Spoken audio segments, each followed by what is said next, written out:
Hello everyone and welcome to an incredible game from the final round of Reykjavik Open. It was played yesterday and it features the great Vasyl Ivanchuk versus English player Oscar Pollack. Now, I'm sure you guys are wondering how does such a matchup even occur in the final round with Ivanchuk being 26-25 and Oscar Pollack being 2092.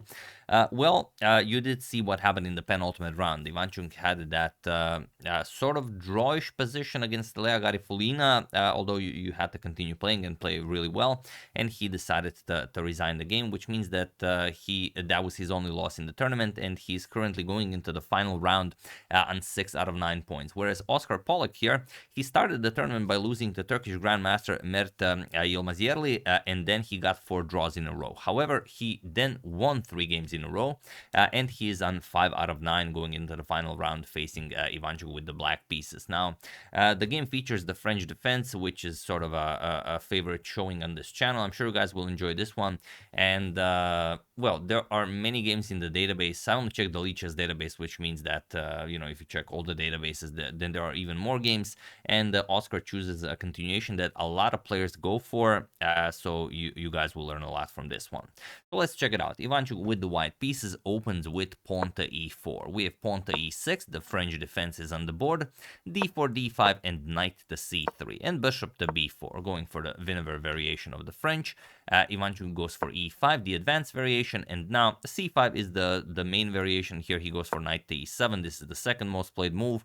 A3 attacking the bishop, bishop captures, b captures, and now pawn to c5. And okay, many moves can be played here. If you play the advanced variation of the Winawer, you probably always wonder what to play here because you saw queen to g4 being played here, you saw knight to f3 being played here, you saw a4 being played here, making room for the bishop on a3. But here we have just pawn to h4, and indeed it is the top move that is played here. Knight b to c6, putting pressure on the center, as that's what black usually goes for in the French, or even queen a5 followed by queen to a4, as you'll see in this game, and just pawn to h5, grabbing more space here and preparing pawn to h6. We have queen to a5, now putting pressure on the c3 pawn, and bishop to d2 defending. And here, again, it's a fairly rare, fairly common position. The best move for black is queen back to c7, and it is the one that is played mostly here. Some other moves, okay, bishop to d7 can be played, maybe even h6 can be played here.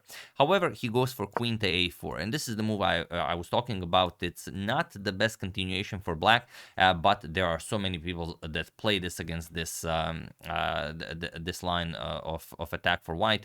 That you guys should know how to counter it. Now, you could go for h6 right away. That's perfectly fine because what black is doing is going after the central d4 pawn.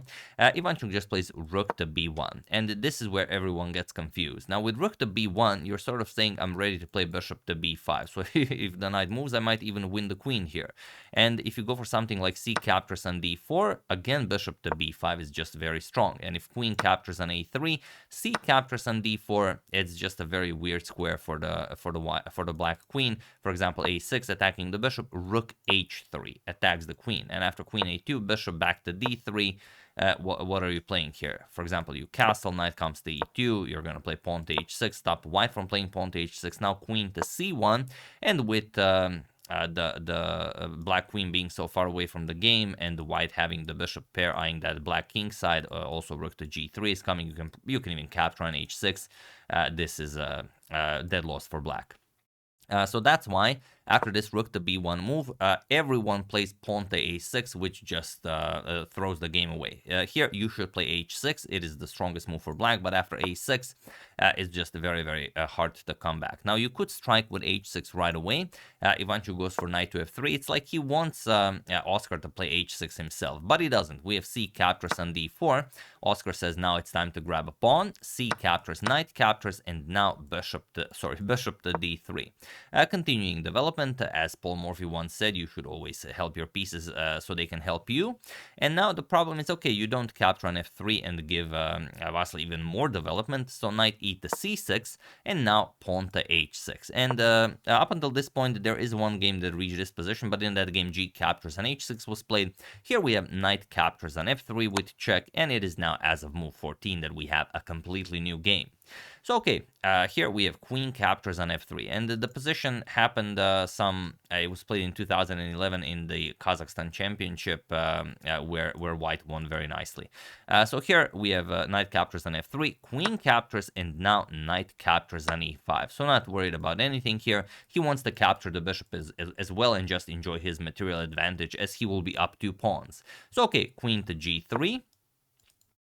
Puts pressure on the knight, also pressures the g7 pawn. Knight captures on d3 with check, c captures, and now pawn to g6. And now, look at the position. Oscar is up 2 pawns, but Vasyl has so much dark square control.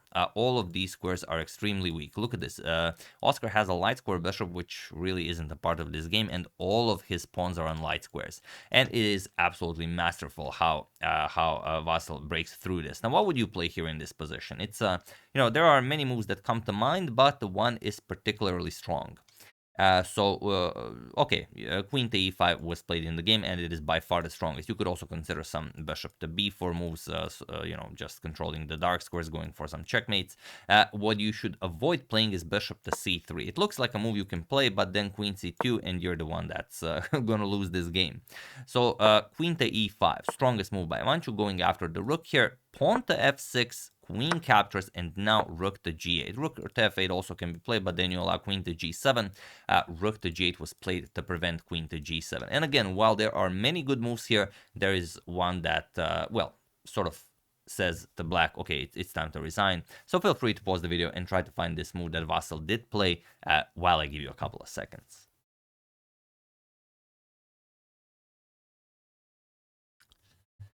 So, for those of you who were able to do it, congratulations on demolishing the French like a boss. And for those of you who just want to enjoy the show, it is rook captures on b7. Simply deflecting the bishop from the defense of the e6 pawn. And you can't really not capture, because what do you play? Queen to e7 is the threat of checkmate. If you capture on a3 and control the dark squares, then you lose control of the light squares, and it's going to be a very quick checkmate. So, bishop captures on b7 was played, and now comes queen captures on e6 with check. King to d8, and now, of course, none of you were thinking about capturing the rook, because that's the worst thing you could do here. If you capture the rook, then queen blocks check and delivers check, and you force a queen trade. And okay, it's still better for Ivanchuk, but he's up a pawn, but it's the bishops of opposite color. Anything can happen here. I mean, Ivanchuk resigned in better positions. So here, castles king side. That's just it. You just bring your king to safety, and the black king cannot survive this. The rook on g8 is still hanging, and you can't even, for example, queen to e8, you defend the rook, bishop a5 is checkmate. So you cannot leave the defense of the a5 square. So king to c7 was played, and now comes rook to c1 with check. Bishop blocks, bishop to c6, and now bishop to a5 with check, trying to give out the bishop for the attack. And of course, if you capture it, then it's a very, very quick death for black. You could also play rook b1 check, just win the black queen, but also you can play a4, stop this, and now there's really nothing black can play here. So after bishop a5 check, king to b7 was played, but now it's a matter of the simple rook to b1 check, king to a7, and queen to e7 check, and he was in this position on move 26 that Oscar Pollack resigned the game, as there is nothing more to be done here. You can block with the bishop d7 or bishop to b7, but both of them just lead to checkmate. Queen to c5 is checkmate here, and if you block with bishop to b7, of course, a rook captures or queen captures on b7 will be checkmate. So a fair attempt by Oscar Pollack, facing a much stronger opponent here with the black pieces. But yeah, if you struggle playing against this variation of the French, and if they go for queen to a4 against you, now you will know how to treat it. You could try some other moves, like maybe a sooner advancement of the h pawn is the way to go, but you've seen that that doesn't matter if you give a pawn or two, because if black weakens the dark squares this much and only has a light square bishop and all of his pawns on light squares, not the best. So yeah, like I said, not a dream tournament for Vasyl, but he does finish on a high note, but definitely could have been a dream tournament for Oscar Pollack. But I would call this a dream tournament for him as well, because he did get to face the legend, and he will live to tell the tale. So yeah, that's the game. Hope you guys enjoyed it. Very nicely done by Vasyl, who we all love, and we want him featured on this channel as much as possible. I would like to thank Luke Donato, John Tardif, Alexander Aldrich, Happy News from Dustin and Mosen, and Juha Samuel of C19 for your contribution to my channel. Thank you a lot. I really appreciate it. As usual, you can check 2 of my previous videos here. Thank you all for watching, and I will see you soon, continuing to check up on your wonderful suggestions and whatever else happens in the chess world. So thank you all. I will see you soon, and have an excellent rest of your day.